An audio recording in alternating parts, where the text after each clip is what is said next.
welcome to Inside Edition to discuss national, regional and international issues in depth. The Manama Dialogue held by the International Institute for Strategic Studies is considered a central element in the region's security architecture.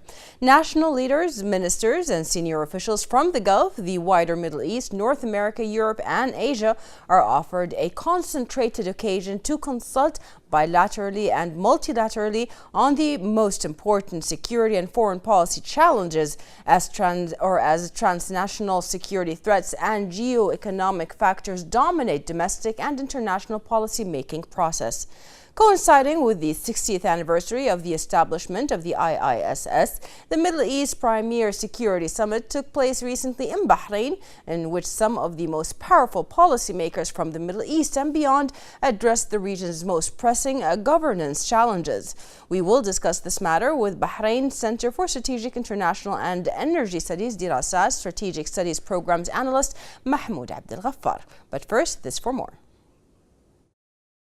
The region's premier security summit, the IISS Manama Dialogue, kicked off its sessions with a focus on the shifting challenges to peace and security in the Middle East.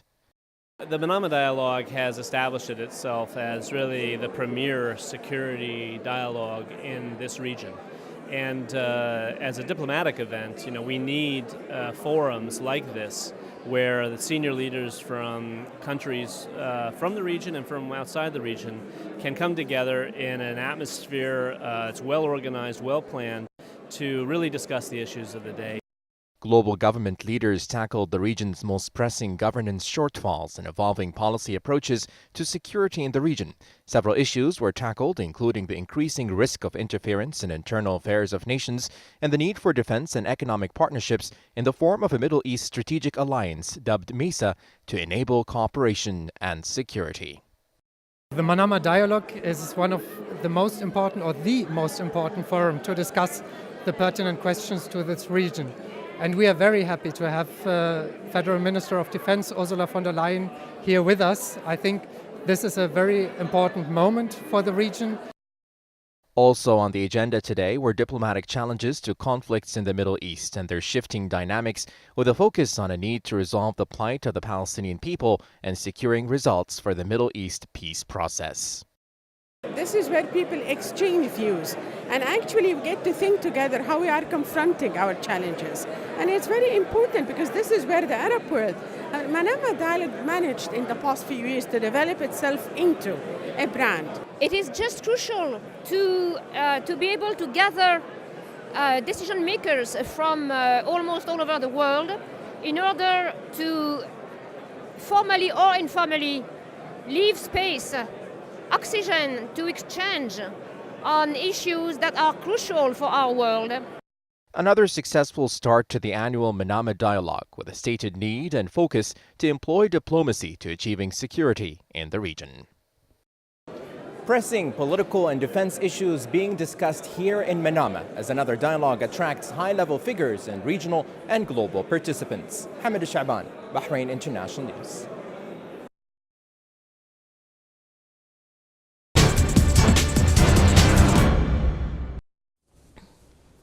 Joining us in the studio is Mr. Mahmoud Abdel Ghaffar. Thank you very much for being with us today. It's a pleasure to be here. Mr. Mahmoud, you've been at the Manama Dialogue over the past few years, and there are always little differences.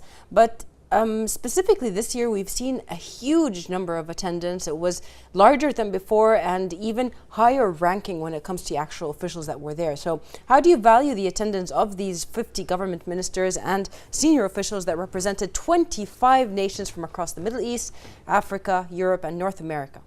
Well, first, I'd like to say that it is a testament to the Bahraini leadership for continuing to host this very prestigious regional event that has an international reputation of being a very high caliber, high level forum for discussions. And it's a very useful avenue because it brings together decision makers, academics, researchers, and media personalities all together to discuss pressing issues and concerns of the region in a very friendly and conductive and effective manner that is not really seen in other types of events. So this is why it makes the Manama Dialogue a very special event. In addition as well, it fosters a very nice and very hospitable environment for officials to discuss one another in a very relaxed way, and conduces effective manners to come up with solutions to a lot of the problems both in the region and beyond as well. Yes, yes. We also see that there are some key players that have been coming over and over for a few years now. One of them is the German Defense Minister, Ursula von der Leyen. We also mention some of the Egyptian and other MENA region officials that come. They've been coming for 3-4 years. What made this edition of Manama Dialogue unique compared to the ones before? And why do people like these actually keep on coming and feel that the Manama Dialogue is that important? Well, that's a very good point, actually, because I believe that this year's rendition is very unique, in the sense that there was a lot of the discussions focused looking on pursuing solutions for a lot of the issues. And the reason why the German defense minister continues to come and officials like her of her stature is because this is the main forum for the region. And she can directly address the region as a whole and through one event. And it's also some of the new characteristics of this year's rendition is that there were discussions concerning the Horn of Africa, which is actually Bahrain pushed for this topic to be discussed because it's a very important region. A sub-region that is interlinked with the Arabian Gulf and the Middle East. And a lot of global audiences are concerned with this region because it's a very critical region in terms of global trade and also the international flow of energy. And another also new aspect of this year's Manama Dialogue would have to be that we see a lot more domestic capabilities from local Middle Eastern countries in very new fields, such as nuclear energy for civilian purposes, cyberspace, defense manufacturing industry. These are all new topics that have reflect how the capabilities within this region is increasing in these new fields. Yes. And we also, like one point that was also mentioned intimately was the refugee crisis from a few years ago, and how it has progressed now to basically people having more shelter, poverty being overcome and so on. What can you comment to us on what is being done for the refugees of the world? I think in terms of the refugee folder or file in this region, it comes down to where we are now as a region. Now we are in the phase where we have to find solutions, and these solutions are now being pursued through international organizations such as the United Nations. And they identified in both these organizations and in the Manama Dialogue that there is key phases in order for the refugees to return to their homelands. And one of them is being restabilization, both politically and at the level of cessation of hostilities. Once you address this concern, then you go into the reconstruction phase. And when you reconstruct, you build vital infrastructure needed to return some of these refugees to their homelands. Schools, hospital, roads, everything that is needed in terms of this. And then finally, you would actually have the logistical phase of returning the refugees, because as you know, many of these people who are suffering conflict zones throughout the region, and that it will require international effort for them to return back to their home countries. Reintegration into their own home countries. Exactly, yes. But these phases are critical because without them, it will not make it very attractive for the refugees to return to their countries. Right. Well, Bahrain's Foreign Minister Sheikh Khalid bin Ahmed Al Khalifa pointed out during the Manama Dialogue that a proposed security alliance grouping, the United States, Gulf states, Jordan and Egypt, would be activated next year. How important is establishing such an alliance, although really in the background the alliance has been there for a long time? Well, you know, this is a really interesting development because it's, I believe that this is an evolution of the international relations and international community where you want to see local ownership for managing their regional affairs. And so there's a lot of talks and analysis concerning mechanisms that best suits for countries to actually engage in their regional affairs. And one of them is being security alliances.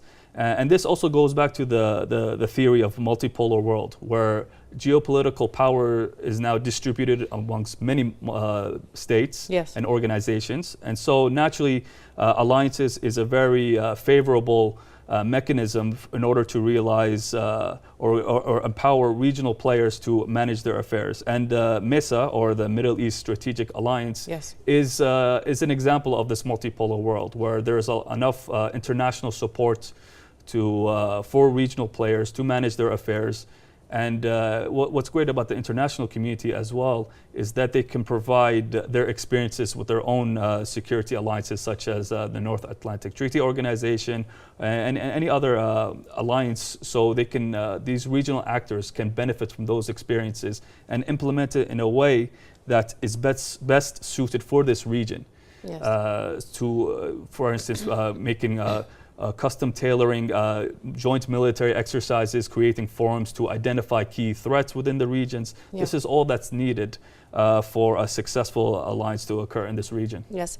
Now, a lot of these countries, specifically the Gulf countries, have the challenges closer to home than the other parts of the alliance. I mean, Iran is a joint country where the challenges we are facing, or this alliance, all of the countries in the alliance are facing problems with Iran specifically, with the leadership.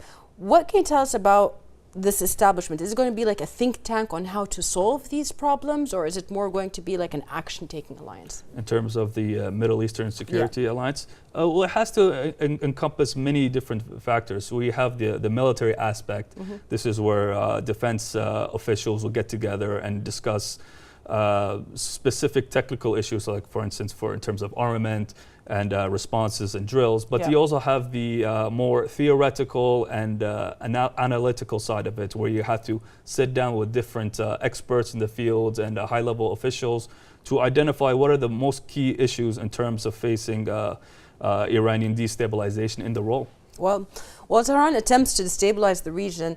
And it's abundantly clear that they've been doing this over and over for years. Saudi Arabia's Foreign Minister Adel Jubeir said in his speech specifically, we are now dealing with two visions in the Middle East.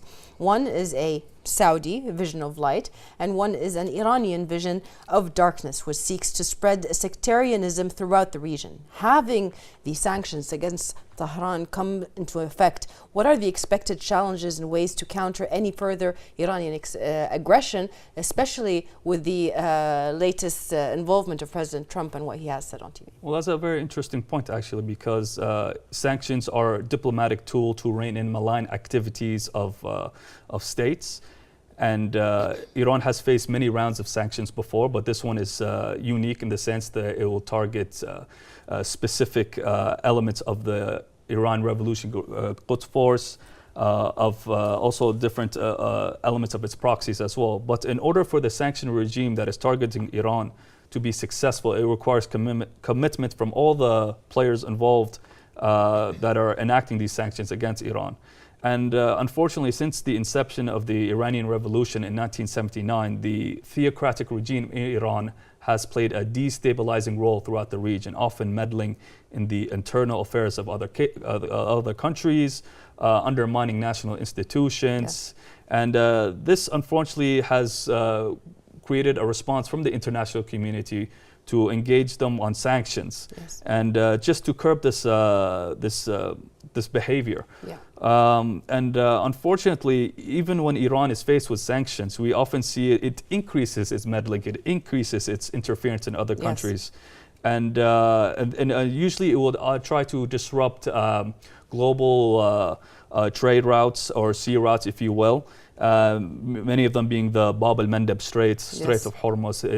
It constantly threatens these regions or these areas, and you would expect that there will be an increase in these threats, and possibly there might be an activation of certain Iranian proxies to disrupt neighboring countries as well, which is why this region has to remain steadfast and vigilant in terms of defending itself against such proxies, against such actions.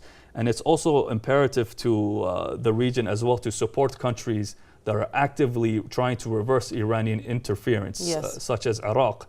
and to communicate the importance of having of national institutions for the betterment of the country itself. Yes.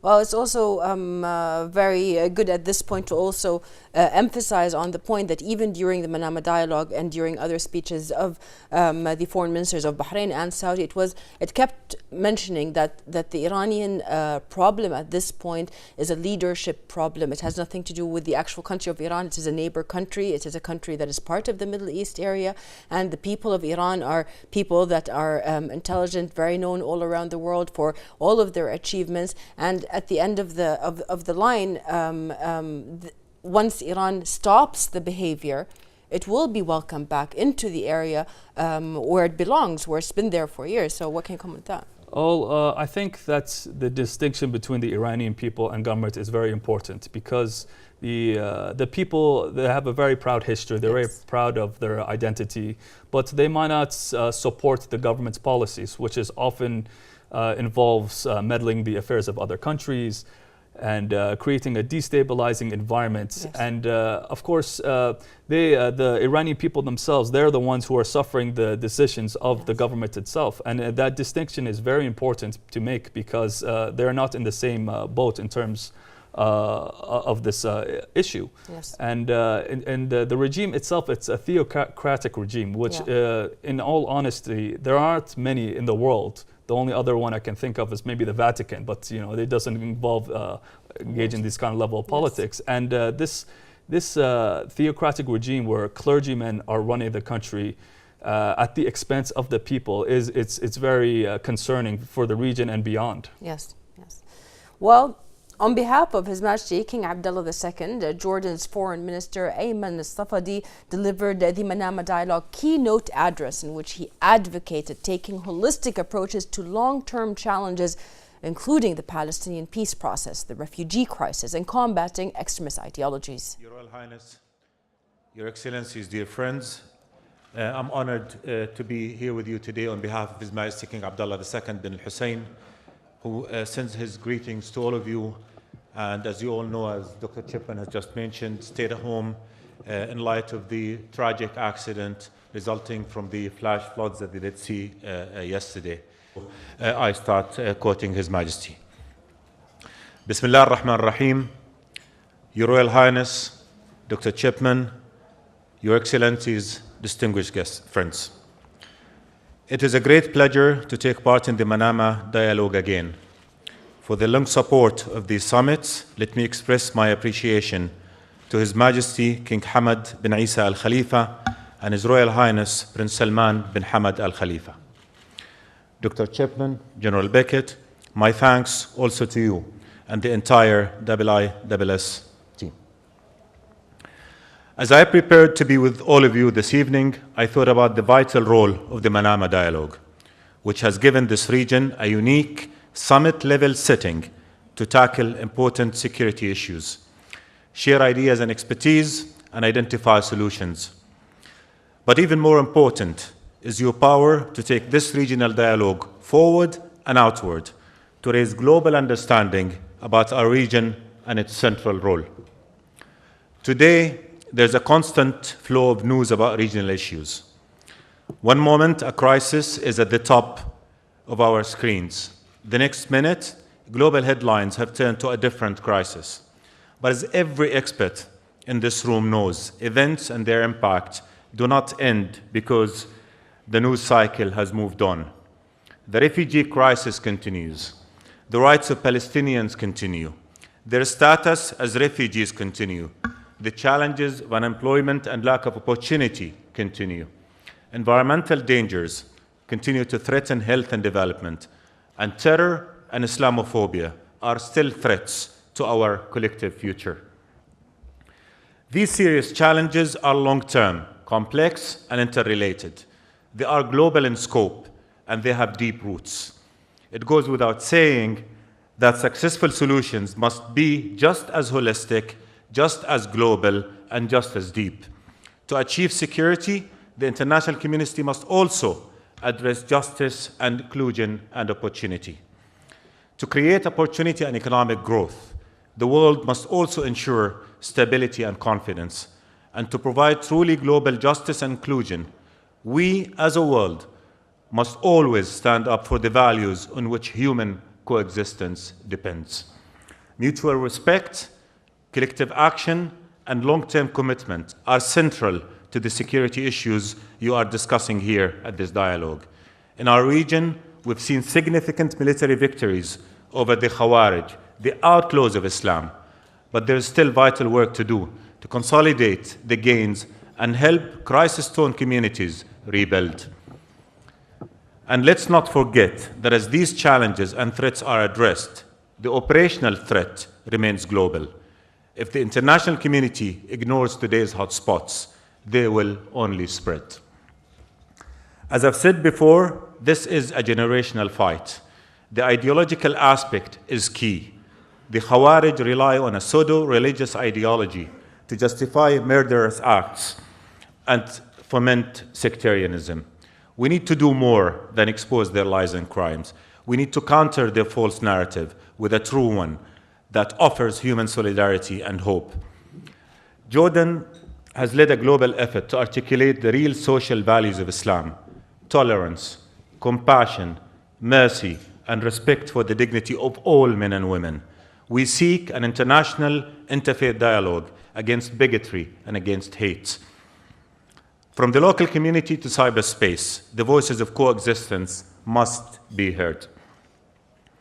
And the principles of coexistence must also guide our collective action. The countries of the world have a security interest as well as a moral duty to ensure that all people, especially young people, share in the promise of this century.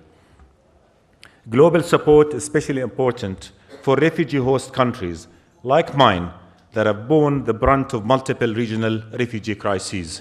Our international partnerships needs to stay strong until this crisis is truly over. Only one part of the job is to help prepare refugees to return to their homes and rebuild peaceful, prosperous communities.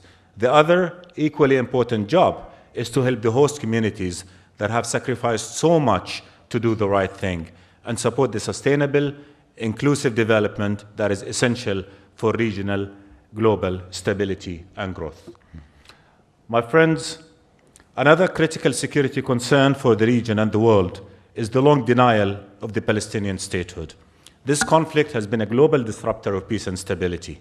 When occupation and violence continue for generations, and the peace process hits a dead end again and again, this is not just the failure of the parties, it is a failure of global strategic relationships and credibility. 8 years ago, here at the Manama Dialogue, I argued that our region will not enjoy security and stability unless we solve the Palestinian-Israeli conflict. This has sadly proved true. And we cannot expect better until our world does much, much more to guide the parties towards a just and durable two-state solution. One that meets the needs of both sides, is fully in accord with international law and resolutions, provides an end to the conflict, and creates, my friends, a viable, independent, sovereign Palestinian state on the 1967 lines with East Jerusalem as its capital. There have been many attempts to delay and subvert the hope of the two-state solution offers. Today, these negative efforts include the fallacy of a single binational state. Any such solution based on unilateral acts and unequal rights would be a moral disaster and a recipe for continued conflict. Lasting peace cannot be unilateral. It can only be built by respecting the rights, hopes, and needs of both sides. This is the real security of peace. And let's also remember this. In order for people to live in peace, they must be empowered to prepare for the day of peace. For that, Palestinian schools need to be open, and families and communities need our protection.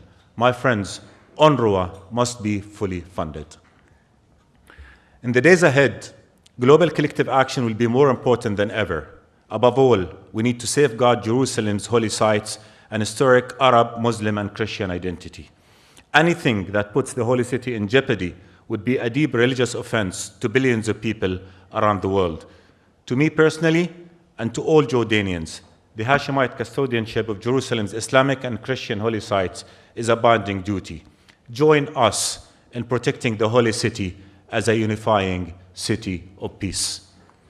My friends, when the world's people, especially young people, can see a future of hope, the whole global community benefits. And when our central strategic region is strong and successful, the whole global community shares in the benefits of our stability, security, and growth. In the days ahead, I hope you will take that message to the world. We need all of you in the lead to help the international community work together, talk together, and keep to its principles. I wish you every success. Thank you.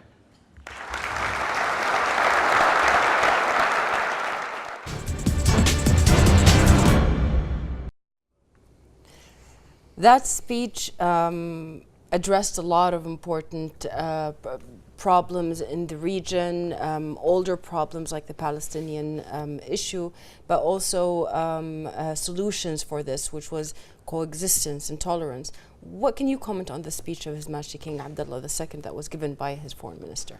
Well, it was a very holistic speech that's addressed many issues in the region, and more specifically on the Palestinian issue, we actually saw something very unique in this year's Manama Dialogue, where we saw regional efforts to restart these the peace talks. And this is very important because for years many observers have said that the Palestinian issue now has sort of been in the backdrop in light of all the different developments that have occurred since then. But it's very good to see that it's returning back to the forefront, that the region itself is able to come up with a solution for this long-standing issue that has caused numerous amounts of sufferings for decades now. Yeah. And in terms of some of the real social Islamic values that His Excellency the Foreign Minister of Jordan discussed, this is actually very reflective on Bahrain's own capabilities as well, because as you know, Bahrain is a very multicultural society, and we're very proud of this fact. And there's actually been more recent initiatives to support this, such as His Majesty King Hamad Global Center for Peaceful Coexistence. Yes. is a very important institution that reflects Bahrain's willingness to always support and its pride in its diverse society. Mm-hmm. And it's really becoming more of a global model for other regions as well. Actually, in the Manama Dialogue itself, we actually saw U.S. Defense Secretary James Mattis respond to a question where he was asked about tolerance, religious tolerance in the region. And he actually said that Bahrain was a model of tolerance for this region and beyond. So it's very humbling to hear these very nice statements from very high-level officials. Yeah. And as well, this also ties into Riyadh's vision of light as well, because the vision of light is one where it is against sectarianism, against violence. And how do you counter these different aspects? With Islamic principles of coexistence, of tolerance and compassion. And these elements is what drives this vision, the vision of light from Saudi Arabia and its allies, to create a prosperous region where development can occur and where people can coexist in a very peaceful manner. Yes. Well, as you said, the King Hamad Global Center for Peaceful Coexistence is one of the initiatives Bahrain has done. Another one is it's part of the initiative, which is the Sapienza University chair for the study of peaceful coexistence, and to actually take over a theoretical educational program that teaches coexistence. That is the first in the whole world, isn't it?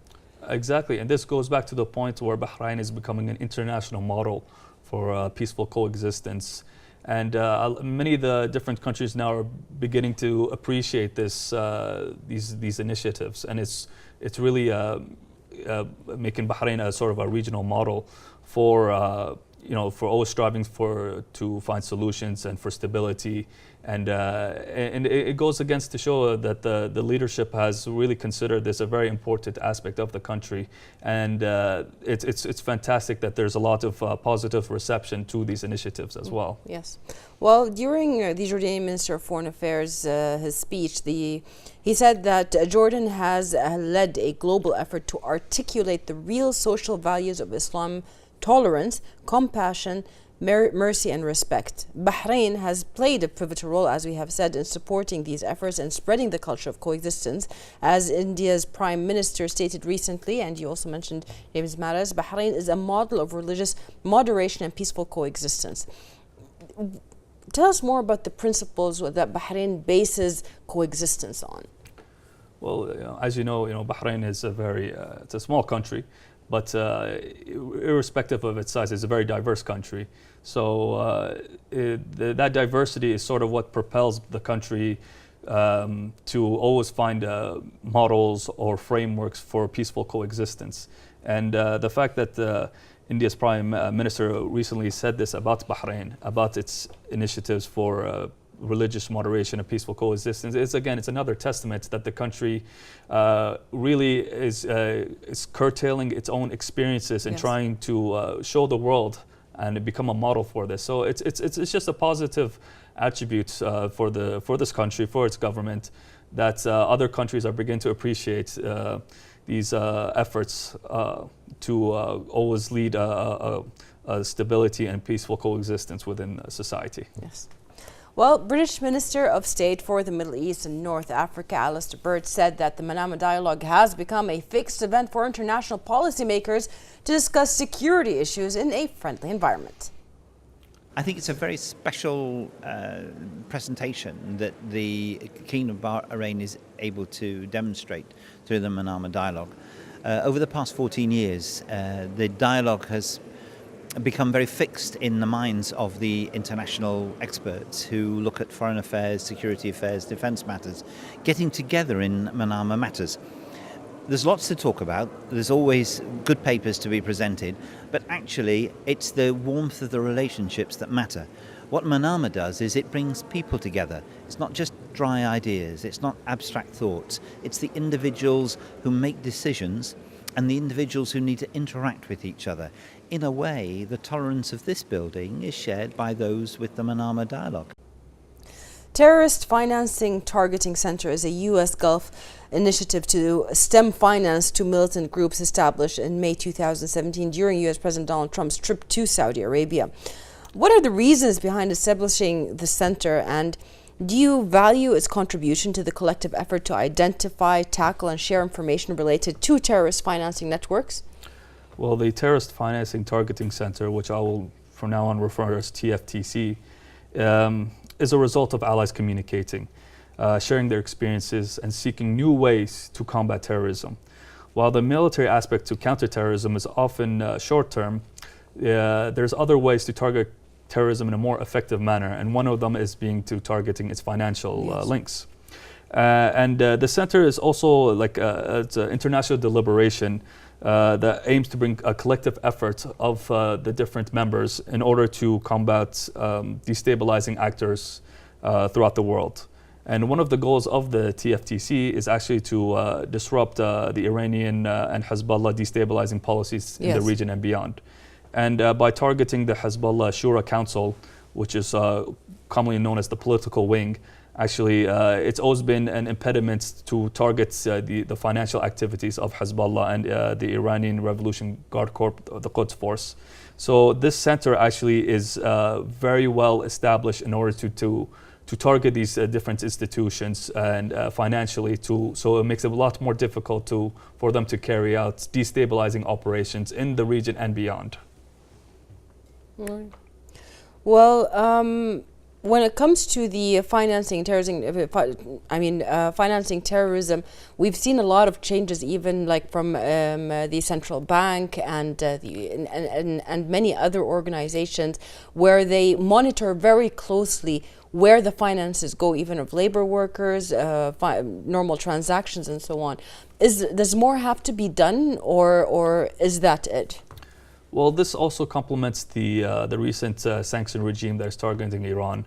Of course, any sort of technical details in terms of money trails, of targeting financial of specific individuals, it goes a long way because it makes it difficult for these individuals to conduct very destabilizing activities abroad. And that's the purpose, that we have to find financial ways and mechanisms in order to stop these individuals from the Iranian Revolution Guard Corps and from Hezbollah, from stopping them to finance a lot of these destabilizing policies that they're conducting. Yeah.